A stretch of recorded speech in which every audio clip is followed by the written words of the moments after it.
think, but for the number of amendments I was able to bring forward on C-38, I don't think most Canadians would have known what was in the omnibus budget bill.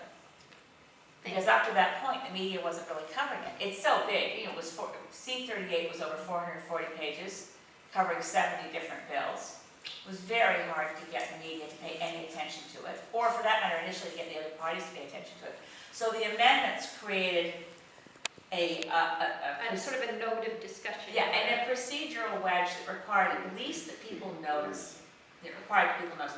In the context of Syria, it would be different because there'd be no bill tabled. It wouldn't fall through the process of first reading, second reading, committee, report stage, final vote, and royal assent. It would just be, on an issue like Syria, it would probably be a motion describing a general position for Canada, such as we had on the Libya decision. One of the first issues that came up when I was first elected was a vote of the House of Commons of whether Canada should continue supporting a joint strategy, which Canada was involved militarily, of continued aerial bombardment of Libya. And we had a very substantive debate on that. And it went on for, it was about 2 days of debate. Now, in the end, I was the only MP to vote against bombing Libya. But so the fact that I lost the vote to me wasn't as important as the fact that we actually, there were quite a lot of points of agreement. I mean, there were a lot of really good speeches from some members of the opposition where they had to, it was tricky for them. There were some really good, like I have nothing but respect for Paul Dewar, for example, the NDP, who's a good, over many, many years, a good peace activist. Now, all the NDP caucus was required to vote for bombing Libya, but still, the substance of some of the points that Paul made were really important. We had a very good debate. If on the subject of Syria, we could talk about what on earth does the world community do? For 2 years, we've stood by and let 100,000 people be slaughtered inside Syria. We've known for at least a year and a half that even if the opposition forces that initially formed against Bashar al-Assad were local Syrian rebel forces that were pro-democracy, within fairly short order, the rebel forces were either contaminated or overrun, depending on whom you believe, with foreign fighters from al-Qaeda. So then you end up having two quite unenviable choices for who should run Syria. A ruthless dictator who'd never been particularly a religious fundamentalist in Assad, or al-Qaeda.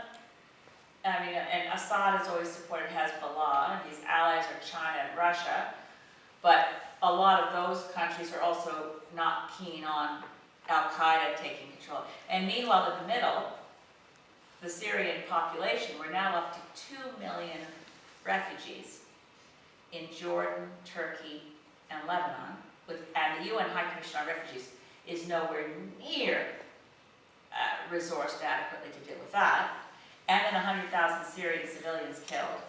And now the one debate the world community is having is whether to support Barack Obama in what appears to be a plan that doesn't even have as a goal humanitarian relief or ending the conflict, but punishing Assad with drone strikes, which most analysts seem to agree won't actually, well, there's no suggestion at all that it will end the conflict.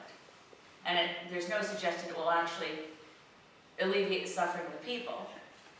But there's this red line of he used chemical weapons, so we have to punish him. Surely, in a complicated situation like, I mean, it's so complicated that a 2-day debate in the House of Commons might actually be useful in bringing to light some of the complexities and say, well, maybe Canada should be doing something different than standing on the sidelines and cheering for Obama. Maybe we should actually figure out how to cobble together with like-minded allies a peace plan for how to end this conflict. And having being prorogued till October 21st means, in all likelihood, by the time we resume in Parliament, the likelihood is that there will have been some kind of U.S. strike into Syria, which is on paper supported by Canada when our Parliament wasn't in session.